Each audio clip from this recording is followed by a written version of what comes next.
Hello everyone, स्वागत है अपने यूट्यूब चैनल वाइसर पर। और आज हम देखने के लिए जा रहे हैं कक्षा 10वीं गणित का एक्सरसाइज 3.5। क्वेश्चन नंबर है हमारे पास 2 का पहला। और 2 का पहला में क्या कह रहा है, ए और बी के किन मानों के लिए निम्नलिखित रैखिक समीकरण के युग्म के अपरिमित रूप से अनेक हल होंगे। तो सबसे पहले देखो यहाँ पर क्वेश्चन ही शुरू कर लेते हैं और उसमें हम बात करते जाएंगे। यहाँ पर अगर इस तरह का क्वेश्चन आए आपके सामने तो आप कैसे बड़े ही प्यार से कर सकते हो। देखो क्वेश्चन क्या हमारे पास, समीकरण 2 समीकरण है, ठीक है। हल हल लिख लो, हल हल हल हल हल, ठीक है।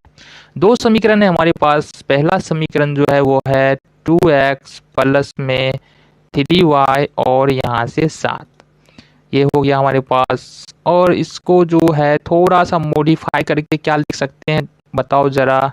इसको लिख सकते हैं 2x प्लस 3y और माइनस में 7। क्या ऐसा लिखा जा सकता है कि नहीं लिखा जा सकता है?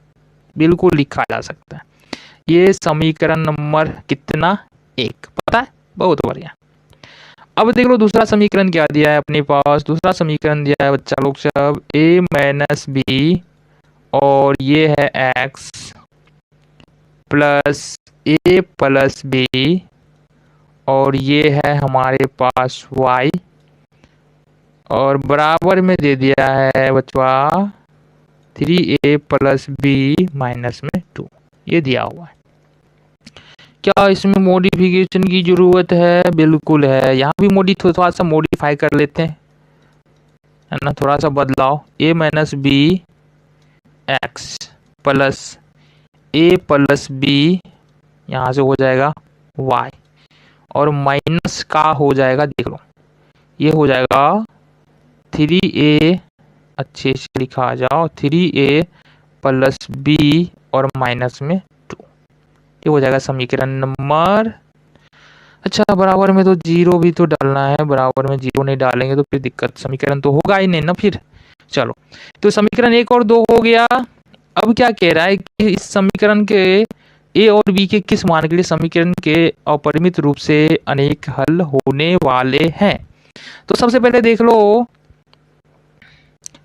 समीकरण क्या लिखेंगे। समीकरण 1 की तुलना, वही बात है, याद आ गया, तुलना a1x plus b1y plus c1 बराबर 0 से तथा 2 की तुलना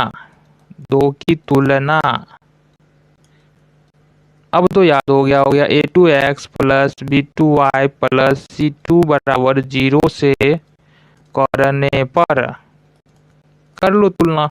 तो यहाँ से देखते हैं ना, यहाँ से a1 क्या निकल के आने वाला है। समीकरण 1 में देखेंगे ना, समीकरण 1 में x का गुणांक जो होगा वो a1 होगा, x का गुणांक 2 है तो a1 बराबर क्या होने वाला है x। y का गुणांक कितना है, 3 है तो y b1 बराबर, अच्छा यहाँ पर गड़बड़ हो गया, x का गुणांक 2 है तो a1 बराबर हो जाएगा 2, y का गुणांक 3 है तो b1 बराबर हो जाएगा 3। और यहाँ से देख लो c के जगह पर क्या है, माइनस में 7, तो c1 बराबर हो जाएगा माइनस में 7। इसी तरह से देखेंगे a2 बराबर क्या होने वाला है, a2 बराबर होने वाला है, देखो यहाँ पर a2 के जगह पर x। अब दूसरे समय की तुलना हमको कैसे करनी है, इस वाले समीकरण से करनी पड़ेगी, तब जाके बात बनने वाला है। तो यहाँ देख लेते हैं a2 x के जगह पर x है और a2 जगह पर पूरा है a माइनस बी, मतलब a2 का मान हो जाने वाला है a माइनस बी, ठीक है। और इसी तरह से b2 का मान देखेंगे तो ये क्या होने वाला है, b2 का मान हो जाने वाला है a प्लस बी, b2 का मान हो जाएगा a प्लस में b। और c2 की ओर जब नज़र देंगे ना तो c2 बराबर हो जाएगा माइनस में, ये देख लो 3a plus B minus 2, 3a plus B minus में 2, ये हो जाएगा c2। अब देख लो यहाँ पर क्वेश्चन में कहा जा रहा है कि अपरिमित रूप से अनेक, a और b का तो वैल्यू चाहिए लेकिन अपरिमित रूप से अनेक हल होना चाहिए। तो हमको पता है कि अपरिमित रूप से अनेक हल कब होता है, समीकरण के, अब यहाँ देखो लिखो समीकरण के अपरिमित रूप से अनेक हल होंगे, अनेक हल होंगे।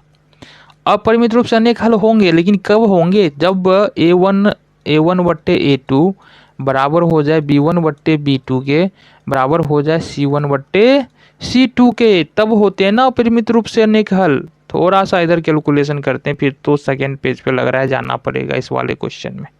ठीक है, तो अभी देख लेते हैं, इसको पैटर्न पर बैठा लेते हैं। A1 बट्टे A2 करना है तो देखो 2 बट्टे A1 का मान 2 है, B1 A2 का मान A माइनस B है, तो ये हो जाएगा 2 बट्टे A माइनस B, बराबर में देख लो।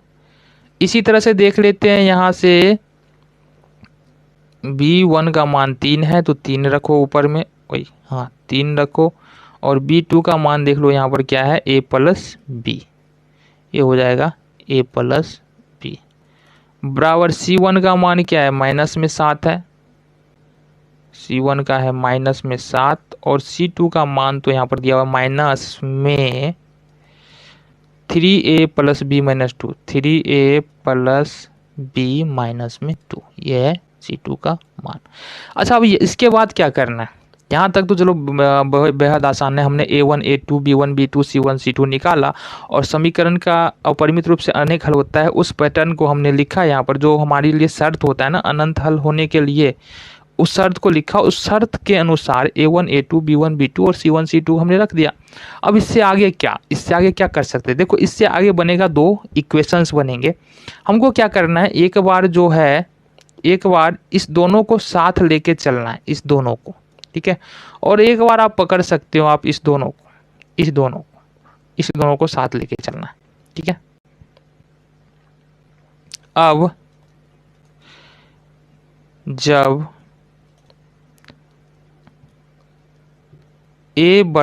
यहाँ से लिख लेते हैं 2 बट्टे A माइनस B बराबर 3A प्लस B, 3 बट्टे A प्लस B, तो क्या लिख सकते हैं? इसको जरा देखो, इसको जरा देख लो बच्चा। लिख सकते हो, कोना कोनी गुना कर लो ना, क्रॉस मल्टीप्लिकेशन करो तो ये 2 है तो ये हो जाएगा 2A प्लस 2B, सिंपल सी बात है। इसी तरह से ये हो जाएगा 3A माइनस में 3B, हो जाएगा ना। इसको 3 को A से गुना करो 3A, 3 को B से गुना करो 3B, सिंपल सी बात है। अब इससे आगे क्या कहानी कर सकते हैं हम, देख लो।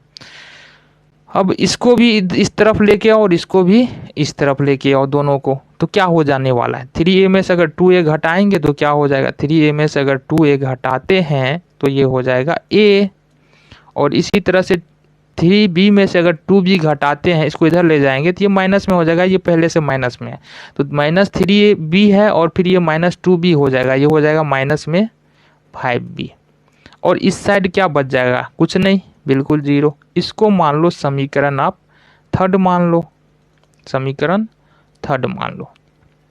ठीक है, चलो, तो अब इसके बाद क्या कर सकते हैं? अब देखो, इसके बाद हमने क्या कहा था, इसका और इसका हमने तो काम कर लिया, उससे हमने समीकरण 1 निकाला। अब देखो क्या कर सकते हैं, अब हमको क्या करना है ना, फाइनली अब हमको देखना है कि इसके और इसके बीच में क्या रिलेशन हो सकता है, इसके और इसके बीच में, तथा 3 बट्टे यहाँ पर लिखा है A प्लस B, और बराबर में -7 बट्टे लिखा हुआ है माइनस में 3A प्लस B और माइनस में 2। देखो, माइनस से तो माइनस खत्म हो जाएगा, साथ ही साथ यहाँ से देखेंगे क्रॉस मल्टीप्लिकेशन करके, तो ये 7 को A से गुना करेंगे 7A हो जाएगा, और ये हो जाएगा 7B। इसमें तो कोई दिक्कत नहीं होना चाहिए। अगर यहाँ से गुना करें, ये 3A है, ये 3 है, तो ये हो जाएगा 9A। ठीक है, ये B है, ये 3 है, तो ये हो जाएगा प्लस में 3B, और हो जाएगा ये माइनस में 6 हो जाने वाला है। ठीक है, अब यहाँ से देखते हैं क्या कर सकते हैं। देखो, अब इस दोनों को क्या करना है, इसको भी इधर लाना है, इसको भी इधर लाना है, और इस 6 को उस तरफ ले जाना है। तो अगर हम 7A को इधर लाए तो 9A प्लस में है और 7A इधर प्लस में है, ये इधर आएगा तो माइनस में होगा, 9A में से 7A घटेगा तो ये हो जाएगा 2A। ठीक है, और इधर देखो 3B है प्लस में और इधर है 7B प्लस में, अगर ये दूसरे तरफ इस तरफ आएगा तो ये माइनस में 7 भी होगा, पहले से 3b प्लस में है तो 3b प्लस में होगा, माइनस में 7 भी होगा तो यहाँ से हो जाएगा माइनस में 4b।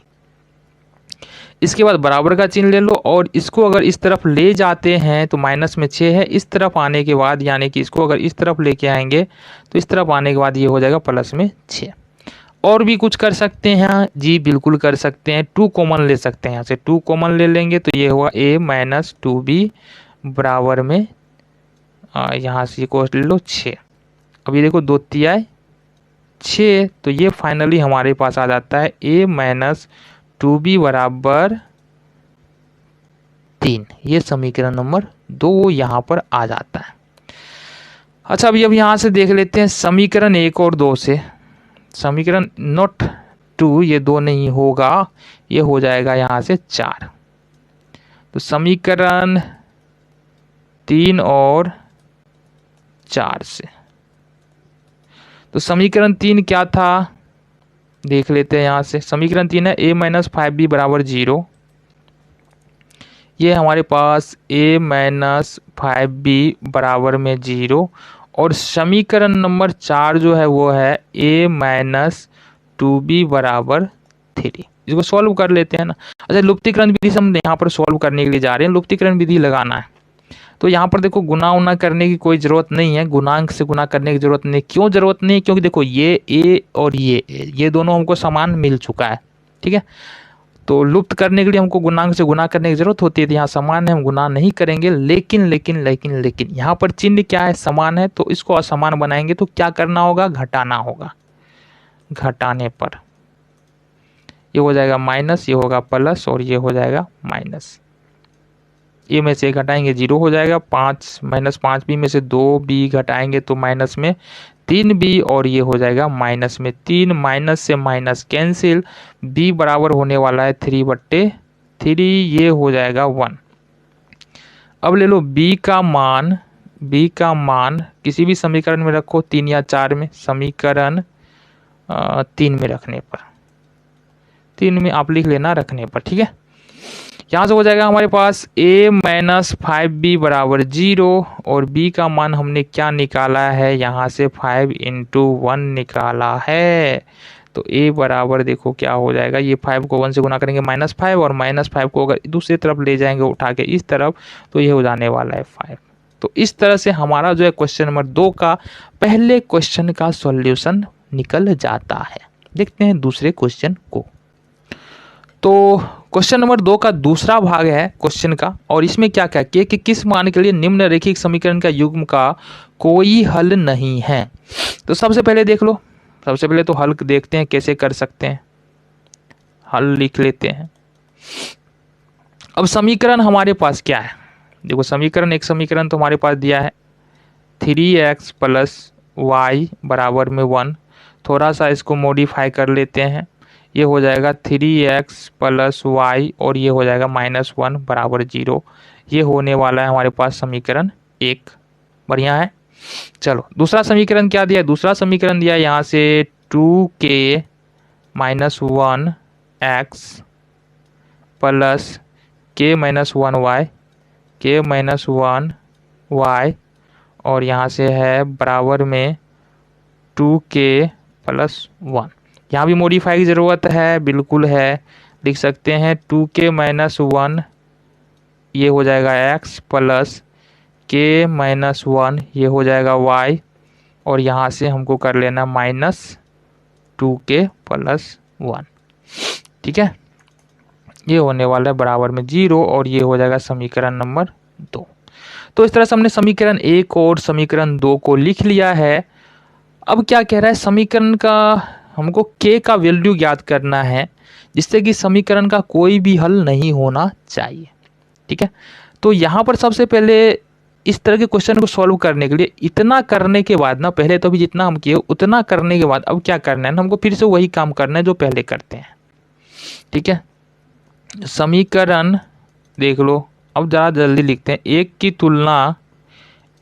तुलना a1x + b1y + c1 बराबर 0 से तथा दो की तुलना